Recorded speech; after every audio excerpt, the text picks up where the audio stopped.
We'll discuss today the restriction which we have of laundry and wearing fresh clothes on the Shavua Shechal, on the Shabbat, on the week which Tisha B'Av falls on. This year, obviously, since Tisha B'Av is on Thursday, then this practice becomes a little bit harder to keep. Let me just give a little introduction, which I think is important, which really should have a shiur on its own for people to try and understand what exactly we're doing now prior to Tisha B'Av. The volume of questions which we get asked, and it's good. I'm very happy people are asking these questions. Yeah, it's unfortunate people are getting more awareness about the avelut of the destruction of the Beit HaMikdash. The Chachamim realized that without giving us practices, chances are we'll really feel little for what we have missing. And we know we are mourning over the Churban Beit HaMikdash. Had we known what we are mourning for, probably the restrictions wouldn't be so many. Lo alenu, when people lose relatives, the questions which rabbis get asked about avelut are not many, because people take it as a done. You have to mourn. You know what you're missing. Unfortunately, the Chachamim knew, especially in future generations, those who never experienced what the Beit HaMikdash even looked like. Those are people who don't spend time studying and learning what the Beit HaMikdash was to the Jewish people. They will probably fade out the avelut, and therefore they prescribed for us certain practices that we should feel a little bit uncomfortable in order to awaken us about the destruction of the Beit HaMikdash. So when many questions are asked, yes, it brings awareness of the Churban HaBayit, but guys, let's pay attention a little bit what we're mourning for. The whole idea is to make us feel uncomfortable. So the first question people get asked is, oh, but I feel uncomfortable, can I? But that's the idea, you should feel uncomfortable. The idea wasn't that you should feel like the rest of the year. Okay, I'm not Khalila giving criticism, Chas Shalom. I'm including myself in the words I'm saying now, and therefore, that's why I am saying what I'm saying now. There is a restriction of laundry, and us Sephardim follow the practice which is brought in the Talmud, and it's brought in Halacha, the Shabbat Shechal Bo Tisha B'Av, the week which Tisha B'Av falls in, we are restricted from doing laundry, not doing laundry only, wearing fresh clothes on this week of Tisha B'Av.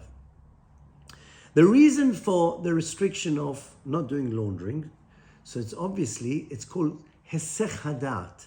That means you're taking your mind away, because the Halacha says you can't even do laundry for after Tisha B'Av. So you think, oh, I'm only restricted for laundry what I need now because I can't wear fresh. No. Even if you need it for after Tisha B'Av, the handling of doing laundry on this week of Tisha B'Av is actually Hesech Hadat. It's taking my mind away from where I should be more focused on. Now you'll ask me, but we do other things which also distract us from the...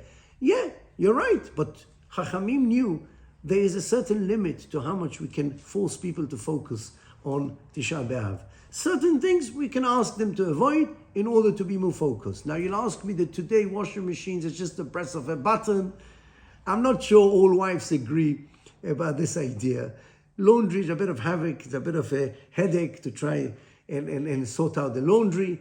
And therefore, yes, the actual, after you've placed it into the machine, it's just the press of a button. But before that and after that also takes that.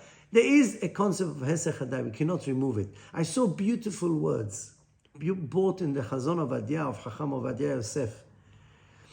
He writes something very interesting, because the Tosafot, and it's brought in Bet Yosef as well, that the restriction of doing laundry in this week is even through a non-Jew. That means if you have a maid or someone who helps you out with the washing, you can't even ask them to do the laundry for you on Shavua Shechal Bo Tisha B'Av. And you'd ask yourself, what's the problem with that? I'm not doing it physically myself, so why am I now getting distracted from the fast? So the answer to this, he writes a few words in Lashon HaKodesh, which I'll share with you. It brings korat ruach. Korat ruach means you feel good that your laundry's been done. And apparently even that wants to try and avoid as part of the restriction which the Chachamim did on the laundry matter. That you shouldn't even have korat ruach and that peace of mind that the laundry's been sorted out for you. That was an interesting idea which I saw in Chazal. So therefore the restriction applies him. Now interesting, there is a leniency this year. There is a leniency to do things which you will not and you need for Shabbat. Because Tisha B'Av falls on a Thursday, then we've got only a short period of time between end of Tisha B'Av to Shabbat. Please bear in mind that Tisha B'Av, no way is there any leniency to do any laundry then for Shabbat. The Bet Yosef rejected this idea completely. There was an impression given from one of the early sources that Tisha B'Av would be a little lenient after midday. No. Make no mistake. Only things which you have to prepare for the food, we'll discuss that in due course. However, if someone cannot get, for instance, a suit dry cleaned prior to Shabbat and he needs it on Shabbat, then he's entitled to take it to a non-Jewish dry cleaner to have it even on this week. Not on Tisha B'Av, but during this week he can take it for Shabbat. But it's only if the reason is for Shabbat. If it's not for Shabbat, then you can't even do laundry through a goy. That should be clear. This year, because it falls on Thursday, and therefore you haven't got much time to do, so a person can already immediately after the fast do laundry for Shabbat. Now really, me'ikar adin, akun to halacha, akun to Sephardim, once Tisha B'Av is up, one can do laundry, can have showers, can have haircuts, no issue about that. In a regular year, there's some who refrain on the night of their fast to do these things. Some even refrain until midday the next day. However, the mainstream in the Sephardi custom is that only for meat and wine do they restrict themselves on the 10th of Av. This year, a person, which is not the Nitcheam, you see, because on the 10th of Av, one should try and refrain from having meat and drinking wine. And I am aware there are communities which don't have this practice. They may continue with their minhag. However, it's appropriate that people should take on not to have meat and not to drink wine the day following Tisha B'Av. And this would mean Friday. Preferably even after midday, one should refrain from having meat and drinking wine. However, I want to tell you that there are customs that they do have meat and wine on the 10th of Av. One should also try and refrain from listening to music on the 10th of Av, because we know that according to our sources, at least in the first temple, it continued burning well into the 10th actually. The main part of the Hechal was actually took place, the burning on the 10th of Av. So therefore, many rabbis held that if they were to establish Tisha B'Av, they would make it on the following day, the 10th of Av too. So therefore, one should try meat and wine, which is that what we've lost in our sacrifices. These to sacrifice meat, pour wine on the altar. One should try and refrain. Music as well.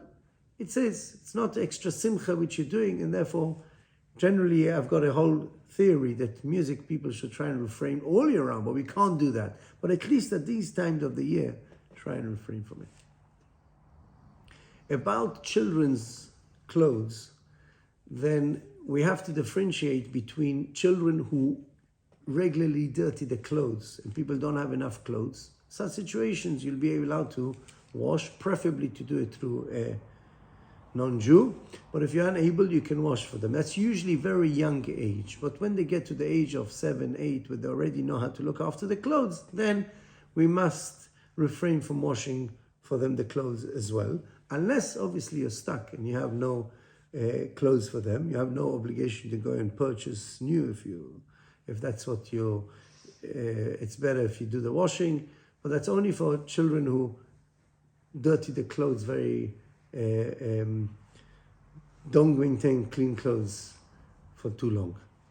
The restriction of not wearing fresh clothes applies also to sheets and quilts which a person uses. Those also should have been prepared before Shavua Shechal Bo. Otherwise, you don't change them during this week. If a guest comes and you have to put them fresh sheets, There's no restriction in that, as most people are considered istenis. They're considered very particular not to sleep in other people's beddings.